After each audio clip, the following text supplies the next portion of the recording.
وہ صحرے کتنے نازک تھے، وہ لڑیاں کتنی پیاری تھیں، بستی کی ہر ایک شاداب گلی خوابوں کا جزیرہ تھی گویا، ہر موج نفس ہر موج صبا نغموں کا ذخیرہ تھی گویا۔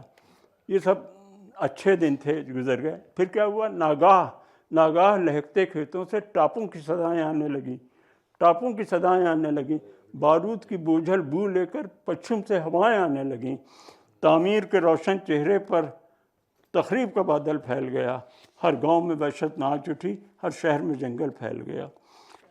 سنیں آپ، یہ عراق کی وار جب ہوئی ہے نا، تو مجھے یہ سین جو ٹی وی پہ میں دیکھتا تھا، یہ بار بار یاد آتی تھی۔ مغرب کے مہذب ملکوں سے کچھ خاکی وردی پوش آئے، اٹھلاتے ہوئے مغرور آئے، لہراتے ہوئے مدہوش آئے۔ یہ امریکن سپاہیوں کی لگتا تھا کہ ایسے ہی ان کی مغرب کے مہذب ملکوں سے کچھ خاکی وردی پوش آئے، اٹھلاتے ہوئے مغرور آئے، لہراتے ہوئے مدہوش آئے، خاموش زمین کے سینے پہ خیموں کی تنابیں گڑنے لگیں، مکھن سے ملائم راہوں پر بوٹوں کی خراشیں پڑنے لگیں، فوجوں کے بھیانک بینڈ تلے چرخوں کی صدائیں ڈوب گئیں، جیپوں کی سلگتی دھول چلے پھولوں کی قبائیں ڈوب گئیں، انسان کی قیمت گرنے لگی، اجناس کے بھاؤ بڑھنے لگے، چوپال کی رونق گھٹنے لگی، بھرتی کے دفاتر بڑھنے لگے، فوج میں ان کا سب کا ریکروٹمنٹ ہونے لگا، چوپال کی رونق گھٹنے لگی، بھرتی کے دفاتر بڑھنے لگے، بستی کے سجیلے شوق جمع بن بن کے سپاہی جانے لگے، جس راہ سے کم ہی لوٹ سکے اس راہ پہ راہی جانے لگے۔ ان جانے والے دستوں میں غیرت بھی گئی، برنائی بھی، ماؤں کے جمع بیٹے بھی گئے، بہنوں کے چہیتے بھائی بھی۔ بستی پہ اداسی چھانے لگی، میلوں کی بہاریں ختم ہوئیں، آموں کی لچکتی شاخوں سے جھولوں کی قطاریں ختم ہوئیں، دھول اڑنے لگی بازاروں میں، بھوک اگنے لگی کھلیانوں میں، ہر چیز دکانوں سے اٹھ کر روپوش ہوئی تہہ خانوں میں، بدحال گھروں کی بدحالی بڑھتے بڑھتے جنجال بنی، مہنگائی بڑھ کر کال بنی۔ یہی زمانہ تھا کہ مہنگائی بڑھ کر کال بنی، ساری بستی کنگال بنی، کتنی ہی کنواری ابلائیں ماں باپ کی چوکھٹ چھوڑ گئیں، افلاس زدہ دہقانوں کے ہل بیل بکے، کھلیان بکے، جینے کی تمنا کے ہاتھوں جینے ہی کے سب سامان بکے، کچھ بھی نہ رہا جب بکنے کو، جسموں کی تجارت ہونے لگی، خلوت میں بھی جو ممنوع تھی وہ جلوت میں جسارت ہونے لگی، تصورات کی پرچھائیاں ابھرتی ہیں۔ اب دیکھیے جنگ شروع ہو گئی ہے، کہہ رہے ہیں کہ تم آ رہی ہو سر شام بال بکھرائے، ہزار گون ملامت کا بار اٹھائے ہوئے، ہوس پرست نگاہوں کی چیرہ دستی سے بدن کی جھینپتی اریانیاں چھپائے ہوئے، تصورات کی پرچھائیاں ابھرتی ہیں۔ میں شہر جا کے ہر ایک در پہ جھانک آیا ہوں، کسی جگہ میری محنت کا مول مل نہ سکا، ستم گروں کے سیاسی قمار خانے میں علم نصیب فراست کا مول مل نہ سکا، تصورات کی پرچھائیاں ابھرتی ہیں۔ تمہارے گھر میں قیامت کا شور برپا ہے، محاذ جنگ سے ہر کار تار لایا ہے، کہ جس کا ذکر تمہیں زندگی سے پیارا تھا وہ بھائی نرغے دشمن میں کام آیا ہے، تصورات کی پرچھائیاں ابھرتی ہیں۔ ہر ایک گام پہ بدنامیوں کا جھمگٹ ہے، ہر ایک موڑ پہ رسوائیوں کے میلے ہیں، نہ دوستی نہ تکلف نہ دلبری نہ خلوص، کسی کا کوئی نہیں، آج سب اکیلے ہیں، تصورات کی پرچھائیاں ابھرتی ہیں۔ وہ رہگزر جو میرے دل کی طرح سنی ہے، نہ جانے تم کو کہاں لے کے جانے والی ہے، تمہیں خرید رہے ہیں ضمیر کے قاتل، افق پہ خون تمنائے دل کی لالی ہے، تصورات کی پرچھائیاں ابھرتی ہیں۔ اچھا اب کیا ہوتا ہے کہ ان کی محبوبہ بیچ دی جاتی ہے، کیونکہ وہ کسان کے پاس کچھ تھا نہیں، ایک ہی لڑکی تھی، اور وہ اس کو بیچ کے کچھ پیسے وصول کرنا چاہتے ہیں۔ تو وہ کہہ رہے ہیں، جب ان کو اطلاع ملی تو ان کی شام جو تھی وہ بالکل کہہ رہے ہیں کہ سورج کے لہو میں لتھڑی ہوئی وہ شام ہے اب تک یاد مجھے، وہ شام یاد ہے جب ان کو اطلاع ملی، سورج کے لہو میں لتھڑی ہوئی وہ شام ہے اب تک یاد مجھے، چاہت کے سنہرے خوابوں کا انجام ہے اب تک یاد مجھے۔ اس شام مجھے معلوم ہوا کھیتوں کی طرح دنیا میں سہمی ہوئی دوشیزاؤں کی مسکان بھی بیچی جاتی ہے۔ اس شام مجھے معلوم ہوا اس کارگہ زرداری میں دو بھولی بھالی روحوں کی پہچان بھی بیچی جاتی ہے۔ اس شام مجھے معلوم ہوا جب باپ کی کھیتی چھن جائے، ممتا کے سنہرے خوابوں کی انمول نشانی بکتی ہے۔ اس شام مجھے معلوم ہوا جو بھائی جنگ میں کام آئے، سرمایہ کے خیبہ خانوں میں بہنوں کی جوانی بکتی ہے۔ سورج کے لہو میں لتھڑی ہوئی وہ شام ہے اب تک یاد مجھے، چاہت کے سنہرے خوابوں کا انجام ہے اب تک یاد مجھے۔ تم آج ہزاروں میل یہاں سے دور کہیں تنہائی میں، یا بزم طرب آرائی میں، میرے سپنے بنتی ہوگی بہشتی آغوش پرائی میں، اور میں سینے میں غم لے کر دن رات مشقت کرتا ہوں، جینے کی خاطر مرتا ہوں، اپنے فن کو رسوا کر کے اغیار کا دامن بھرتا ہوں۔ مجبور ہوں میں، مجبور ہو تم، مجبور یہ دنیا ساری ہے، تن کا دکھ من پر بھاری ہے۔ اس دور میں جینے کی قیمت یا دار و رسن یا خواری ہے۔ دار و رسن سمجھتے ہیں نا، پھانسی کا پھندا۔ اس دور میں جینے کی قیمت یا دار و رسن یا خواری ہے۔ میں دار و رسن تک جا نہ سکا، تم جہد کی حد تک آ نہ سکیں، چاہا تو مگر اپنا نہ سکیں، ہم تم دو ایسی روحیں ہیں جو منزل تسکین پا نہ سکیں۔ جینے کو جیے جاتے ہیں مگر سانسوں میں چتائیں جلتی ہیں۔ چتا یعنی جو مردہ جلاتے ہیں، چتائیں جلتی ہیں، خاموش وفائیں جلتی ہیں، سنگین حقائق زاروں میں خوابوں کی ردائیں جلتی ہیں۔ اور آج جب ان پیڑوں کے تلے پھر دو سائے لہرائے ہیں، ابھی یاد آیا نا ان کو، آج جب ان پیڑوں کے تلے پھر دو سائے لہرائیں، پھر دو دل ملنے آئے، پھر موت کی آندھی اٹھی ہے، پھر جنگ کے بادل چھائے ہیں۔ میں سوچ رہا ہوں ان کا بھی کہیں اپنی ہی طرح انجام نہ ہو، ان کا بھی جنون ناکام نہ ہو، ان کے بھی مقدر میں لکھی ایک خوب میں لتھڑی شام نہ ہو۔ چاہت کے سنہرے خوابوں کا انجام ہے اب تک یاد مجھے۔ پھر کہہ رہے ہیں کہ ہمارا پیار حوادث کی تاب لا نہ سکا، مگر انہیں تو مرادوں کی رات مل جائے۔ اس میں کچھ غلطیاں ہیں اس میں کتاب میں۔ بہرحال ہمیں تو کشمکش مرگ بے اماں ملی، انہیں تو جھومتی گاتی حیات مل جائے۔ یہ شعر سنے آپ کے، بہت دنوں سے ہے یہ مشغلہ سیاست کا، بہت دنوں سے ہے یہ مشغلہ سیاست کا کہ جب جمع ہو بچے تو قتل ہو جائیں۔ بہت دنوں سے یہ خبط ہے حکمرانوں کو کہ دور دور کے ملکوں میں قحط ہو جائیں۔ بہت دنوں سے محبت پناہ ڈھونڈتی ہے، بہت دنوں سے ستم دیدہ شاہراہوں میں نگار زیست کی عصمت پناہ ڈھونڈتی ہے۔ چلو کہ آج سبھی پائمال روحوں سے کہیں کہ اپنے ہر ایک زخم کو زباں کر لیں، ہمارا راز ہمارا نہیں سبھی کا ہے، چلو کہ سارے زمانے کو رازداں کر لیں۔ چلو کہ چل کے سیاسی مقامروں سے کہیں، یہ عمران خان سے اور ان سے شہباز شریف سے، چلو کہ چل کے سیاسی مقامروں سے کہیں کہ ہم کو جنگ و جدل کے چلن سے نفرت ہے، جسے لہو کے سوا کوئی رنگ نہ راس آئے، ہمیں حیات کے اس پیرہن سے نفرت ہے۔